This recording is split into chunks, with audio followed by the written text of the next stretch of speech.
일단 이재명 비명계에서는 혁신위가 이재명 대표를 위해서 지금 혁신위를 이렇게 내놓는 거 아니겠느냐라는 얘기를 하고 있습니다. 근데 이재명 대표, 일단 혁신위는 뭐 본인과 같은 결로 간다고 뭐 비명계는 그렇게 보고 있으니까요. 그렇게 이 생각을 할 수도 있는데 혁신위 안 말고 사실 이재명 대표한테 또 다른 산이 있습니다. 산. 다음 기사를 좀 보겠습니다. 검찰 백현동 의혹 이재명 출석 통보입니다. 네. 이 볼까요? 피해자 신분 지금 배임 혐의로 피해자 신분으로 지금 검찰이 출석을 통보했습니다. 아직 이재명 대표 측 답변이 없다. 출석을 하면 대선 이후에 네 번째 소환 조사다라는 건데요. 앞서서 세 번의 출석 저희가 영상으로 좀 모아봤습니다. 같이 보시죠. 김대중 대통령께서는 내란 세력들로부터 내란 음모죄라고 하는 없는 죄를 뒤집어 썼습니다. 노무현 대통령께서는 논두렁 시계 등등의 모략으로 고통당했습니다. 오늘 이곳은 윤석열 검사 독재 정권이 법치주의를 그리고 헌정 질서를 파괴한 현장입니다. 무도한 윤석열 검사 독재 정권의 폭압에 맞서서 당당하게 싸워 이기겠습니다. 유검무죄, 무검유죄입니다. 사실 많이 억울하고 많이 힘들고 많이 괴롭습니다.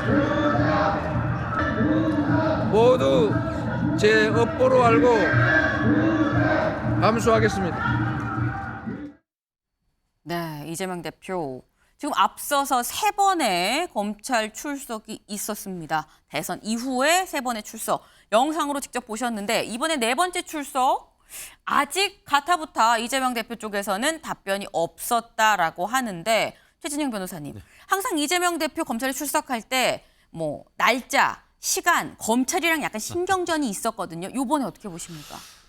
묵묵부답 그런 거 아니겠습니까? 네. 지금 그 동아일보 기사 같은 경우에 보면은 이재명 대표에게 중앙지방검찰청에서 나와서 조사받으십시오라고 네. 통보를 했다고 하는데 아직까지 아무런 답이 없다라고 네. 얘기를 하고 있고 실제로 당대표실 같은 경우에는 소환 통보조차 받은 사실이 없다 이렇게 얘기하고 있지 않습니까? 네. 그에 비해서 지금 그 검찰 같은 경우에는 시간을 넉넉히 들였다 이렇게 얘기를 하고 있는 걸 보면은 네. 지난 6월 달에 이재명 대표께서 국회에서 당 대표 연설을 할 때에 검찰이 부르면 100번이라도 가겠다라고 하는데 바로 가겠다라는 말씀은 안 하신 것 같은가 싶은데요. 사실 앞으로 두 번의 검찰 소환과 한 번의 법원 소환이 있을 것 같습니다. 말씀하신 것처럼 백현동 의혹과 관련되는 서울중앙지방검찰청의 네. 소환 그 이후에는 네. 어떻게 보면은 그 쌍방울 대북 송금과 관련되는 수원지방검찰청의 소환 이어서 두 개를 합쳐서 서울중앙지방법원에서 네. 구속영장 실질심사 이것이 앞으로 노정되어 있는데 네. 종전 같은 경우에는 8월 위기설 해서 8월 달에 구속영장 청구하는 것이 네. 아닌가라고 얘기를 했습니다만 지금 그 이재명 대표 측의 반응을 봤을 때는 오히려 그것이 9월로 넘어갈 가능성이 있다. 한마디로 빨리 조사를 받으면은 사실 8월 그 위기설이 현실화될 수가 있겠습니다만 네. 지금 현재의 어떤 그 이재명 대표의 대응하는 수위로 봤을 때는 오히려 9월로 넘길 가능성이 전 오히려 높지 않나 예상을 해봅니다.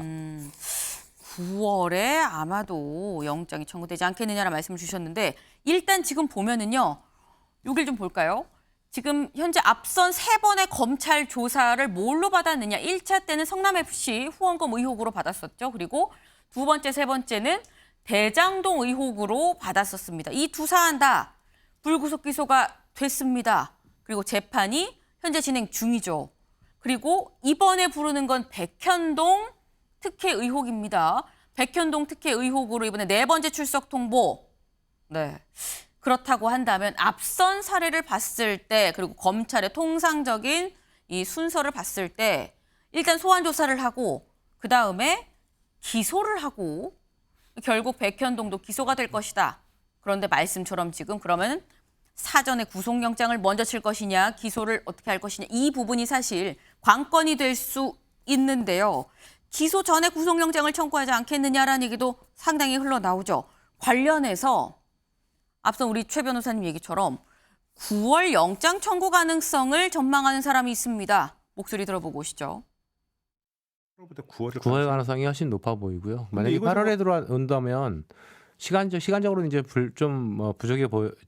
부족하게 돼버렸지만요. 22일로 연계되면서 8월에 들어온다라고 한다면 국회의 일정을 그냥 단축시켜가지고 체포동의안 없이를 처리하지 않고 할 수 있는 여지가 있거든요. 이재명 대표 체제의 문제는 설령 구속이 된다 하더라도 당 대표를 사임을 하지 않으면 이재명 대표 체제는 계속 가는 겁니다. 옥중공천이라도 하겠다라고 하는 얘기들, 그게 아마 이재명 당 대표의 진심 어린 생각 아닐까 싶어요. 네, 일단 비명이죠. 비명 이원욱 의원은 아마도 9월에 영장을 청구할 것이다라고 얘기를 하면서 옥중공천 얘기도 했습니다. 일단 옥중공천은 잠시 뒤에 좀 얘기를 해보고요. 9월 체포영장 청구 가능성. 근데 조현삼 변호사님, 9월에 체포영장을 청구하면 정기국회라 무조건 체포동의안이 지금 국회로 넘어옵니다. 근데 지난번에 민주당에서 뭐라고 얘기를 했냐면 정당한 영장 청구 일대 불체포 특권을 포기한다라고 했는데 이 체포동의안이 넘어온다고 하면 이건 정당한 영장 청구라고 봅니까? 민주당은 어떻게 보세요? 우선 저는 이번에 검찰 소환 조사에 대해서 먼저 말씀을 드리고 싶은데요. 네. 지금 직전 대선 후보이자 제1야당 대표를 네. 소환 조사한 게 헌정사상 유례 없다라는 말을 여러 번 드렸었는데 이번에 4번째 조사까지 이루어졌습니다. 네. 아마 더 이루어질 가능성이 있겠죠.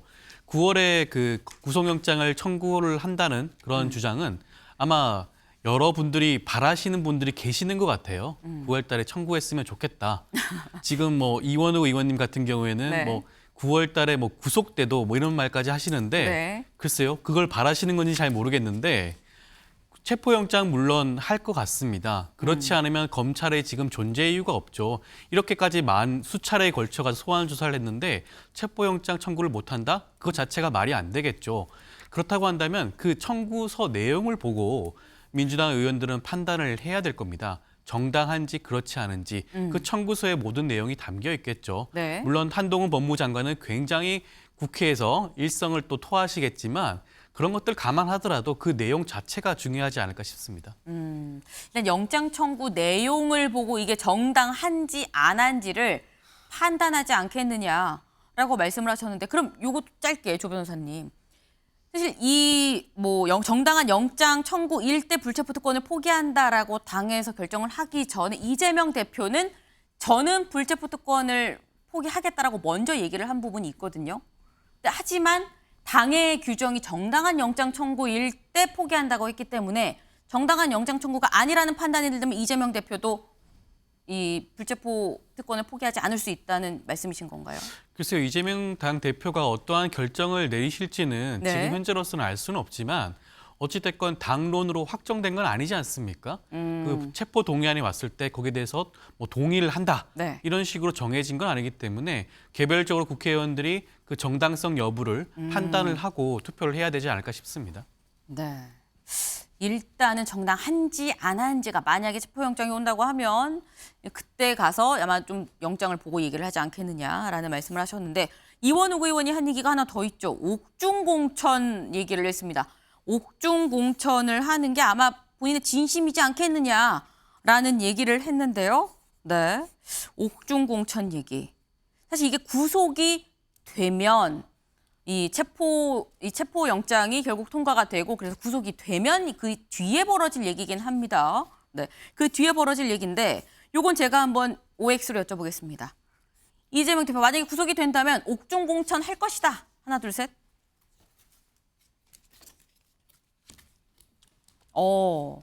세 분의 X와 한 명의 O가 박준호 위원님 옥중 공천 할 것이다. 네. 이유. 저는 그렇게 생각합니다. 일단 지금 이재명 대표 입장에서 지금 가장 중요한 문제는 본인의 그 사법 리스크를 해소하는 것인데 네. 좀 전에 나온 이제 검찰 출석 이전에 언론 메시지에도 보듯이 본인이 검찰로부터 혐의로 이제 지목되고 있는 부분에 대한 메시지가 아니라 뭐 그냥 정치적 메시지 일색입니다. 지금 이제 혁신위가 가동되는 것도 마찬가지고 본인은 사실상 사법 리스크 해소를 네. 본인의 어떻게 보면 이제 정치적 입지를 굳혀서 사법 리스크를 해소하려는 방향으로 가고 있기 때문에 옥중 공천도 충분히 가능하리라고 봅니다. 네, 권지웅 위원님 아니다. X. 일단 가능하지가 않을 것 같고요. 네. 그러니까 뭐 당규상 현실적으로. 가다고 하지만 실제로 이제 그 구속된 상태에서 공천을 하기 저는 매우 어렵다고 생각합니다. 그것도 그렇고 이재명 대표께서도 사실은 내년 총선에서 민주당이 이길 수 있게 어떻게 할 건가를 계속 고민하고 계십니다. 그렇기 때문에 옥중 공천을 하는 것 자체가 민주당에게 좋은 일이 아니기 때문에 그런 선택은 하지 않을 거라고 생각되고요. 네. 어쨌건 영장실질심사는 저는 받을 거라고 생각됩니다. 그게 내용이 어떻든 그래서 법원에 의해 판단을 받고 네. 그로써 되려 이제까지 검찰이 기소를 했지만 이렇다 할 정황이 나오지 않고 네. 심지어 법원에 구속영장이 또 청구되어서 심사까지 받았지만 구속되지 않았구나 가 되려 민주당의 호재가 될 수도 있다고 생각됩니다. 그래서 일단 영장실질심사는 받지 않을까 싶습니다. 최진영 변호사님, X. 아마 옥중 공천을 안 할 것이다라는 말씀을 하셨는데 그럼 만약에 구속이 된다고 한다면 구속을 약간 전제로 지금 이 옥중 공천 얘기가 나오는 거니까요. 그런다고 하면 비대위가 출범을 할 거라고 보시는 건가요? 전 그렇다고 봅니다. 왜 X를 했냐? 네. 저는 민주당은 적어도 이재명 대표를 제외하고는 윤리 정당을 지향하고 있고 건강한 정당이라고 저는 믿습니다. 민주당에도 윤리 심판원이 있습니다. 기소가 될 경우에는 네. 윤리심판원에서 이 부분에 대해서 명확한 판단이 있을 것 같습니다. 왜냐? 마치 국민의힘 같은 경우에도 이준석 전 대표에 대해서도 사실상 어떻게 보면 윤리 어떤 그 위원회를 통해 가지고 네. 당원권을 정지를 했던 전례가 있지 않습니까? 민주당도 그와 같은 압박을 받을 것이기 때문에 그를 통해서 어떻게 보면 비대위 출범이 불가피한 절차로 나아갈 것이다. 저는 그렇게 예측을 해봅니다. 네. 지금 저희가 지금 사실 뭐 굉장히 약간 먼 얘기까지 지금 각종 시나리오별로 좀 얘기를 좀 나눠봤는데요.